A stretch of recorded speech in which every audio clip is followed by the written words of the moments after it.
His Excellency Sheikh Fahim bin Sultan bin Khalid Al Qasimi.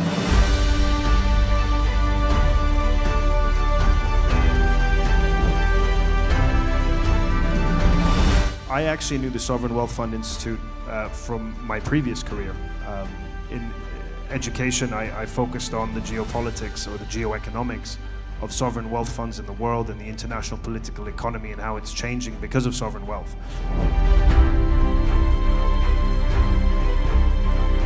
It's the UAE's capital of culture, education, and innovation. And that was a journey that was sort of formulated by His Highness the ruler over 50 years ago, where there was a huge amount of investment into the cultural space.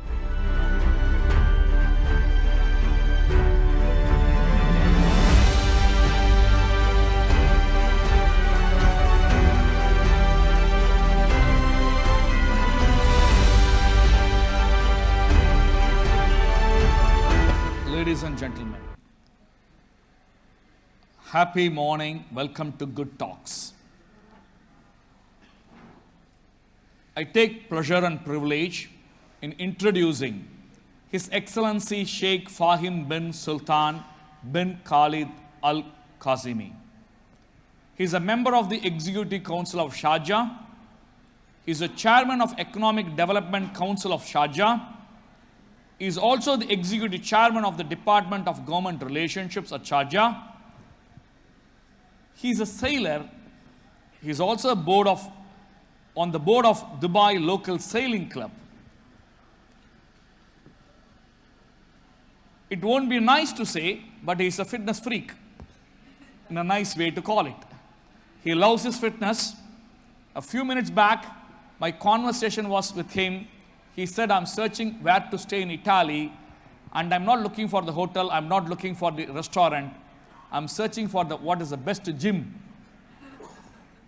to choose my hotel. It's an honor to welcome on stage His Excellency Sheikh Fahim bin Sultan bin Khalid Al Qasimi, a remarkable person whose resounding success in rising the social and economic development of Sharjah has led to many accolades. Ladies and gentlemen, put your hands together to welcome His Excellency.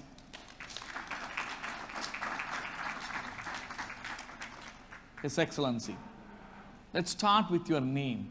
Would you mind explaining why this name? Look, Lakshmi, I think this is the hard. Good morning, everybody. Thank you all for coming. I do say, and to the lady that introduced us, don't worry about it. My family says, as you have a long career now in civil service, what has changed? I say, my name just gets longer. My name is Fahim. Let's stick with Fahim today. No more titles. The reason we use the longer version is that there are a few people called Fahim Al-Qasimi in my family, and in order to differentiate us, we add the middle names.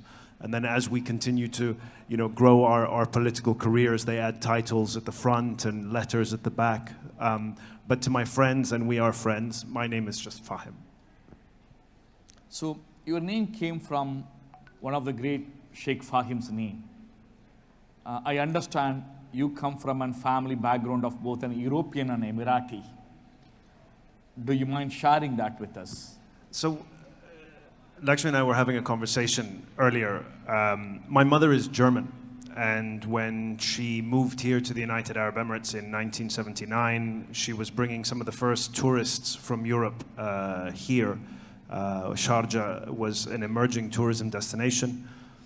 And she looked for a particular name in the family tree, somebody of stature, somebody that had achieved something. And I was very privileged to be named after a gentleman who was our ambassador in the United States, was our permanent representative to the United Nations, later became Minister of Economy, and has served a very prestigious political career. And I'm often mistaken for him.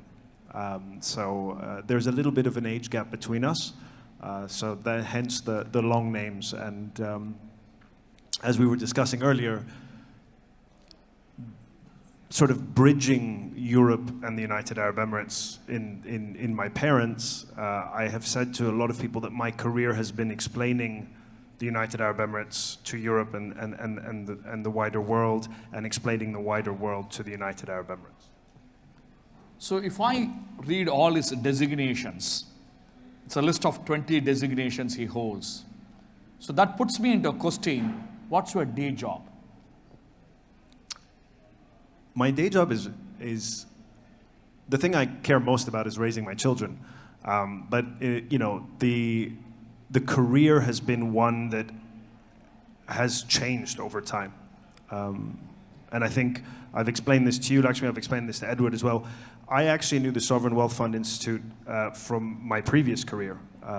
In education, I focused on the geopolitics or the geoeconomics of sovereign wealth funds in the world and the international political economy and how it's changing because of sovereign wealth.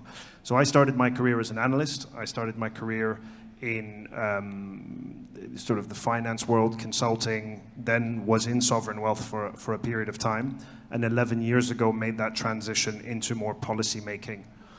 My job today is to promote, represent, develop the Emirate of Sharjah in line with the United Arab Emirates' vision for economic growth and prosperity.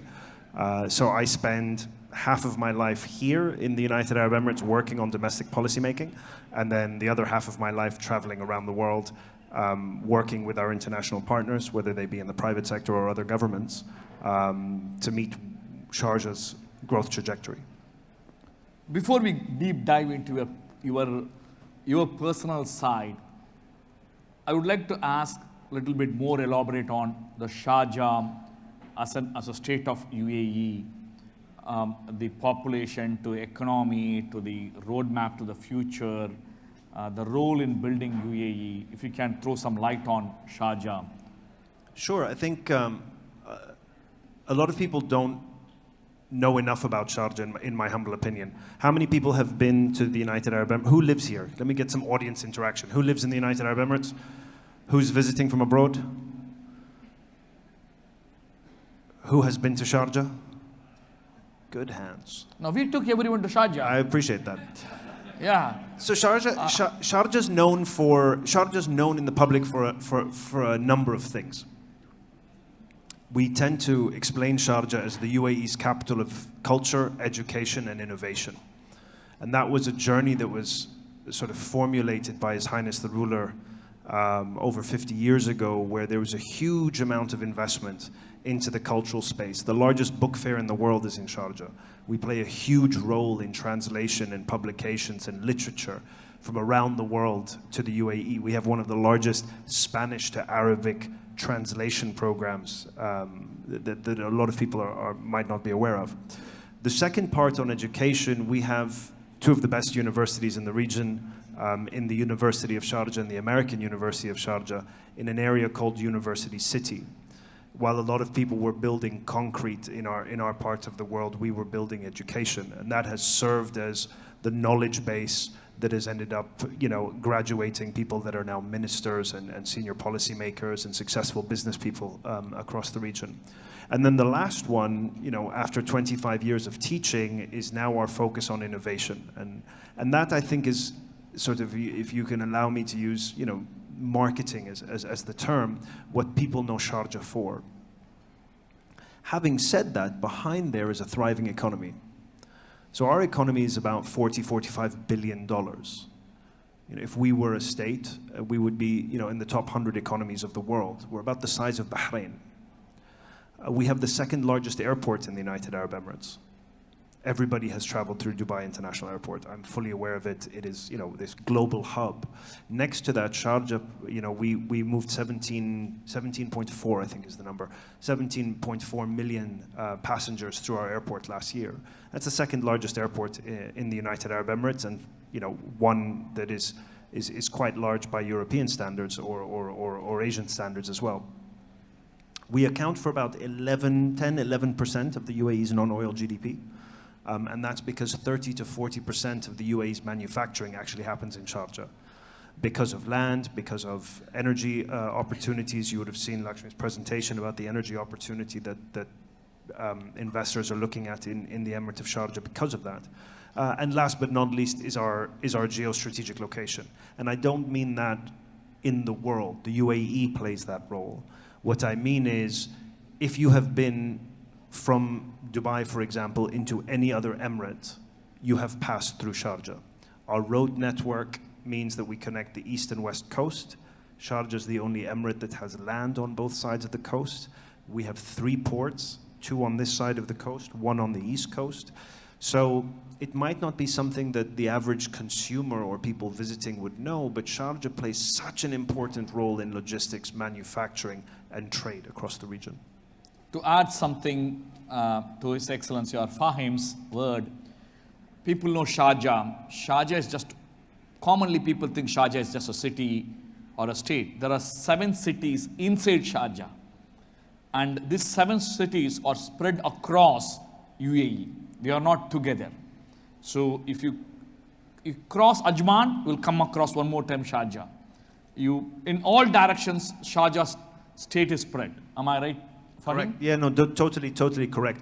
Everybody knows Sharjah, the city, and thinks that is the emirate, but we have Hamriya, which is just after the emirate of Ajman. We have Dade in the central region, which was a large agricultural hub, and you know, a little bit of marketing, has the largest safari park outside of Africa there, so it's a beautiful tourism destination as well. And then we have one very tiny town and 2 larger towns on the east coast, in Diba al-Hisan, Khorfa Khan, and then the town of Kalba as well.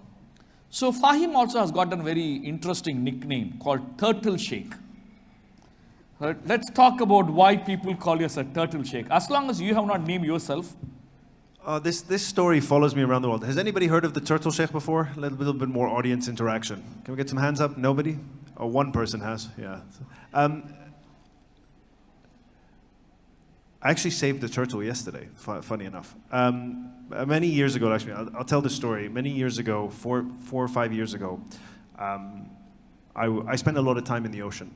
And I sail, and I'm a free diver, and I surf. And I was free diving off an island off the coast of Abu Dhabi that belongs to Sharjah. And I came across a sea turtle that was unfortunately drowning and completely wrapped up in fishing line.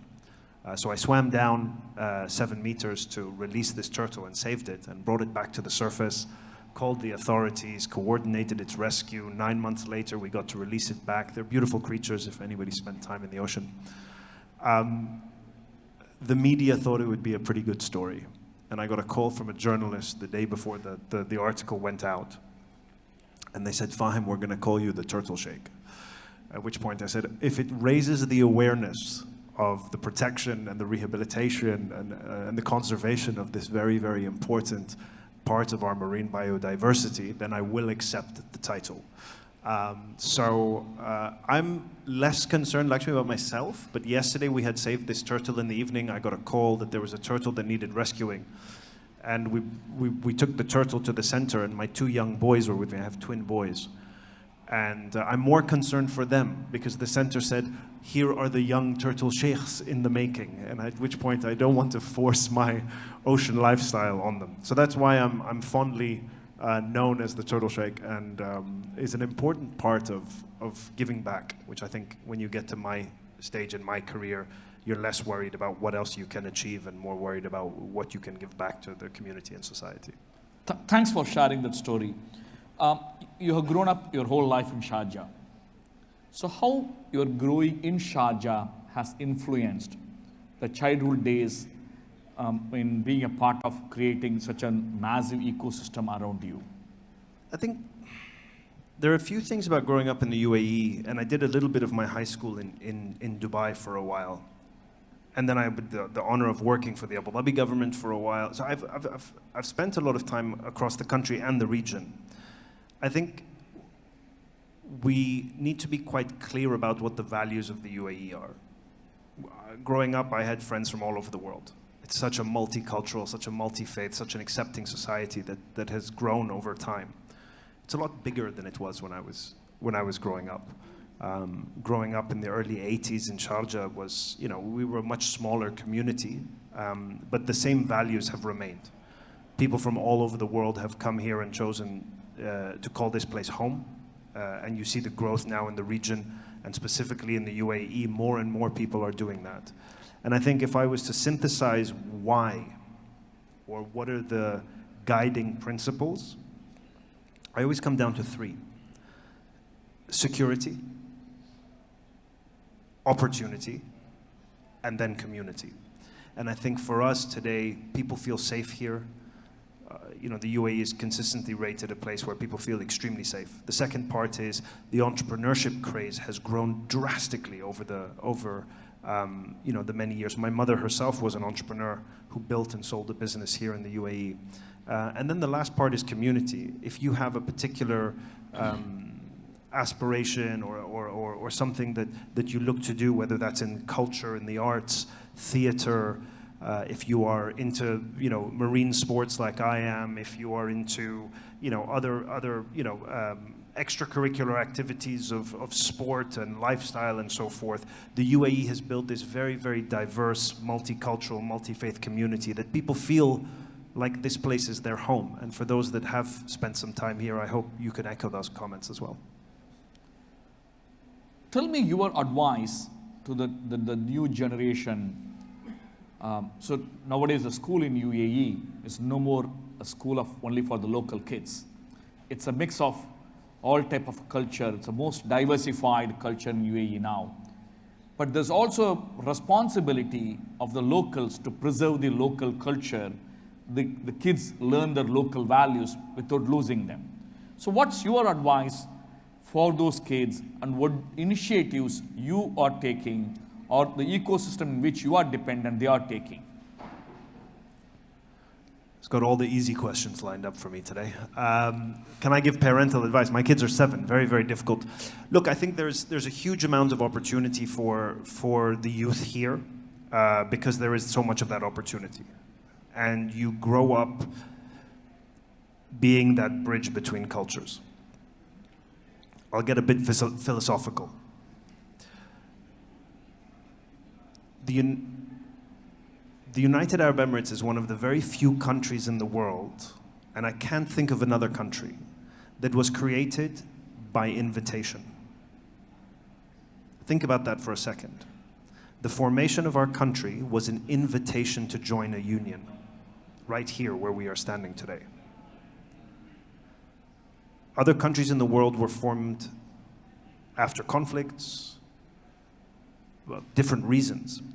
That idea of an invitation is core to how we operate as Emiratis. And I think that is the most important value that we have. Forgive me for saying it. I think it's no surprise that you use this term convergence when you come to the UAE, because it brings people together. We are very good at bringing people together. And I'm raising children that are going to be in the workplace in 2038. I don't know what technology will exist. I don't know what the working world will look like. I don't know what jobs will exist in 2038. But if I can raise children with the values of knowing that they can be the bridge between East, West, North, and South, be accepting of other cultures, be understanding of other cultures, be very worldly in their approach, then I'm confident that you're going to raise a generation that at least looks at life successfully. To continue what Fahim said, this is an historic museum. Etihad Museum is where the rulers came together and accepted to form UAE as a country. Am I right? That's how they built that. The first MOU was signed in this building. And that's why we chosen this place to host this event. So tell me, Fahim, you have done a master's degree in international relationship. How many countries you have traveled? For the country and for your personal life? How many countries I've been to? Oh, I don't know. I've lost count. I've stopped count. Definitely over 60, 70, 80 countries, maybe. 60 or 70 is where I'll say I've probably traveled to. So how are you using your education background for the purpose of building this nation? Hamda from my team is in the front row, and she's going to probably have better feedback on how good I am as somebody to work with. I'm a technocrat. I say that proudly. I started my life as an analyst. I started my life in sovereign wealth and in state-owned assets and managing them. And when I studied international relations, my focus was on political economy and the political economy of sovereign wealth funds. I say this without geeking out, but I told Edward the first time we met that I actually quoted the Sovereign Wealth Fund Institute in my master's thesis. Whether it's international relations, whether it's economic development that I'm working on in Sharjah, I am so data focused. I think that's where education sort of helped. Today we are so fortunate that we can be extremely granular in our policy making. We have access to extremely granular levels of data as policymakers that you can use that data to make smarter policy. And I think if you think about the traditional way of learning policy cycles, implement a policy, assess its impact, go about, reformulate policy, and you go through what they call the policy cycles, you can do that with so much more instant feedback today because of data. You can almost stress test the policies in smaller, I'm saying domestically, in smaller test groups before then rolling it out across the wider community. So does it work? Not all the time. Do my colleagues like working with me for it? Probably not, because I'm extremely detail focused. But I think today, bringing what we were talking about on the other panel, emerging markets, the idea of future of technologies, the quicker these economies adopt technology, the quicker you have access to data for you to actually build the trust to invest, build better policy, and move forward. So let's take two things which you said. One, you said you come from a background of finance, technocrat, and you been part of a sovereign wealth fund side. The second piece is currently you are on the public services side. You are full-time that you have to think about what can I do for the society, community, for the public that can impact. So let's connect both and say, what's your thoughts or your lookout for a prosperity? What changes to be made in the financial world? In the financial world, I'll come back to the three core principles: security, opportunity, and community. And maybe in the finance world, let's talk a little bit about opportunity. I think as a policymaker today, one of my biggest jobs now is to identify growing the innovation space in Sharjah. Let's take that very, very clearly, right? So for Sharjah today, what does the finance industry need to do for us to have this co-creation of success? I think we need to start looking closer at the data of what it takes to run a business in the region. When I work through policymaking and try to attract businesses into the UAE from the economic development side, if I want to start creating opportunities for people that come to Sharjah, which is, I'm drawing a very, very thin thread here to create a narrative, what I look at is I actually go into the detailed P&Ls of what these companies need to be able to work. Today we have a low-cost platform for them to be able to operate. Number two, we have a huge amount of talent. Our universities give us an unbelievable competitive advantage for people that want to grow businesses there. What we don't have is the capital that exists in other pockets of the GCC for us to be able to fund that as a government. So we're looking today at the financial sector to say, don't overlook the opportunities that you may have. They may be a little bit smaller. We won't be able to deploy the capital that other people are looking. We talked about ticket size and so forth. It might be smaller amounts, but there's a huge amount of components to make up a very thriving innovation sector in Sharjah today. The other part that I will say, and I know you've been working on this yourself, is the infrastructure side. Today we can de-risk a lot of opportunities for infrastructure investment in our part of the world. I'm not saying we can't do it ourselves, but if you put yourselves in the shoes of a government today, why would we deploy our own balance sheet if there's other capital out there that can co-invest? So I think the finance industry needs to look less macro and look a little bit more micro into the individual components of the UAE, and they'll identify projects that make sense for them. So I have some firing questions, 4 or 5 questions. Let's put this one, 5 questions. This is not going on record, but I want the people to listen to you. Where do you want to see yourself 25 years from now? A proud father. How do you want to be remembered 25 years from now? Turtle Sheikh. How you want to be called 25 years from now? I hope my kids still call me dad. That's the one thing that I've noticed with a lot of parents of my friends, that my friends that are old, that have older children, is their kids call them bro or something else, right? I still want to be called dad. Would make me very, very proud. No, I think, honestly speaking, I'd like people to think, I would hope that people would call me their friend. If there is an opportunity for you to retire today, would you retire?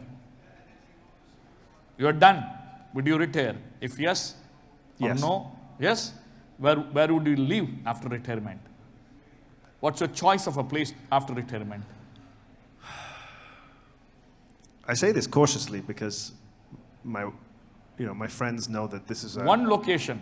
It's you a don't have boat. multiple. Huh? It's a boat. It's a boat. I would live on a boat, yes. I would live in the ocean. So in no man's land. Not no man's land, you would go from coast to coast. So I would live on a boat, yeah. What upsets you?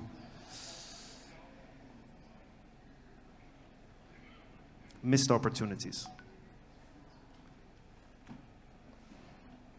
What triggers you instantaneous happiness? My kids. So your life rounds around, circle around your kids. Thank you so much for your generosity, for being with us Thank today. you all. It's been a privilege.